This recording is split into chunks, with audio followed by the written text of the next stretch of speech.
अब दुख से लड़ने के उपाय एक तो बुद्ध ने बताए, महावीर ने बताए, संसार के अन्य अनेकों जिनके नाम याद हैं अथवा नहीं याद हैं संसार को, उन्होंने दुख से उबरने का एक उपाय तो सबसे पहले जो स्वयं किया वो ये कि आप जीवन का त्याग करें और खुद ही अपने आप को जीवन से अलग करके एकांत में चले जाएं। उस एकांत में फिर आप ढूंढें कि कैसे दुख से पार पाना है,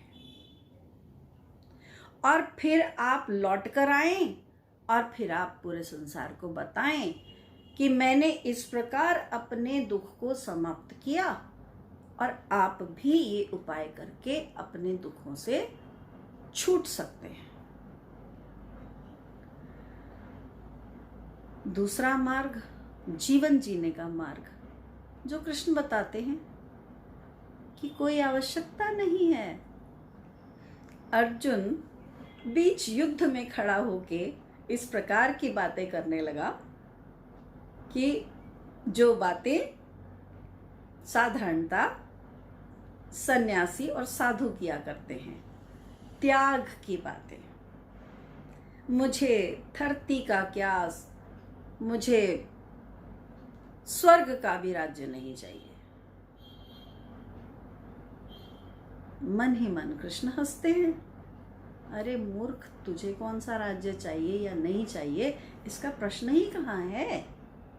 प्रश्न तो समाज में धर्म की स्थापना का है।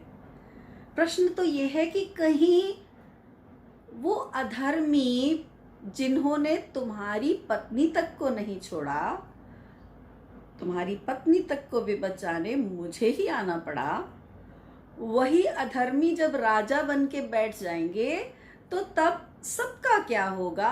अर्जुन, केवल तेरा प्रश्न नहीं है कि तेरा क्या होगा और तुझे क्या चाहिए। तू कहीं कुटिया में रह के प्रसन्न रह लेगा, जीवन बिता लेगा, ये प्रश्न तो है ही नहीं। प्रश्न तो ये है कि ऐसे दुष्टों को साम्राज्य की बागडोर नहीं सौंपने देनी है।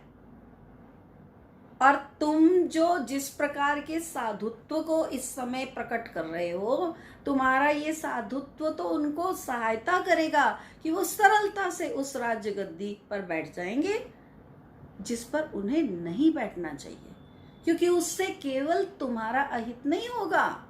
तुम केवल अपने हित और अपने अहित की सोच रहे हो अर्जुन। प्रश्न तुम्हारा व्यक्तिगत है ही नहीं कि तुम एक कुटिया में भी अपना गुजारा कर सकते हो, नहीं कर सकते हो। जबकि दुर्योधन ने तो यहाँ तक कह दिया था कि मैं सुई की नोक के बराबर भूमि भी नहीं दूंगा। अर्थात वो अर्जुन को या किसी अन्य को अपने राज्य में तो कुटिया बनाकर भी ना रहने देता, क्योंकि सुई की नोक से ज्यादा तो उसने देना नहीं था। तो कुटिया बनाने के लिए भी सुई की नोक से तो ज्यादा भूमि लगती है। तो इसका अर्थ ये हुआ कि अर्जुन को और अन्य भाइयों के साथ मिलकर उसको कहीं उनके साम्राज्य से बाहर जाकर रहना पड़ता, और वो भी तो किसी का साम्राज्य होता।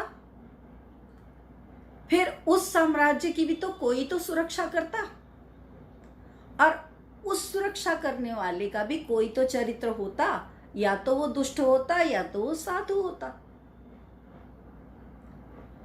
तो इसलिए साम्राज्य कौन कर रहा है, वो दुष्ट है या वो साधु है मन से। राजा के कपड़े इंपॉर्टेंट नहीं है कि राजा कपड़े साधुओं वाले नहीं पहनेगा, क्योंकि वो राजा है, मगर उसका आचरण तो साधु वाला भी हो सकता है।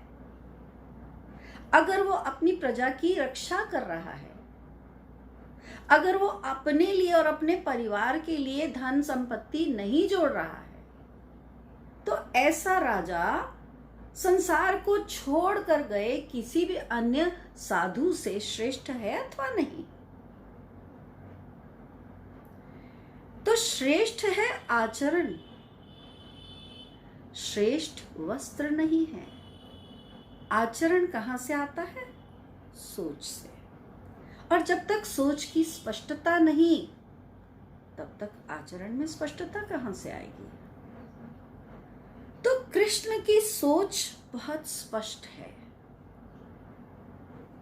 कोई ऐसा विषय नहीं जिस पर कहीं भी स्पष्टता में कहीं तिल भर की भी कमी हो। इसीलिए कृष्ण अर्जुन जो उस मानसिक स्थिति में पहुंच चुका था, वो दुख और विषाद से भर चुका था कि मुझे अपने पितामह को मारना पड़ेगा, मुझे अपने गुरु को मारना पड़ेगा, वो भी उनके साथ हिंसा करनी पड़ेगी, युद्ध में तो वध भी करना पड़ सकता है। तो आप मुझसे ये करने को कह रहे हो? नहीं नहीं, वो डर गया उस हिंसा से। अर्जुन उस हिंसा से डर गया जिस हिंसा से वो पहले कभी नहीं डरा था। कृष्ण ने उसे याद दिलाया कि जब तुम अन्य युद्ध जीतने जा रहे थे तो क्या वहां तुमने हिंसा नहीं की? क्या ये पहली बार है कि तुम हिंसा करने निकले हो? तो उस हिंसा में और इस हिंसा में तुम्हें अंतर क्यों दिखाई दे रहा है? क्या केवल इसलिए कि जिन्हें मारना पड़ेगा वो तुम्हारे गुरु हैं या तुम्हारे पितामह हैं? तो क्या तुमने पहले जो युद्ध किए वो केवल अपने लालच की पूर्ति के लिए किए या किसी स्वार्थ की पूर्ति के लिए किए या केवल अपनी वीरता सिद्ध करने के लिए किए?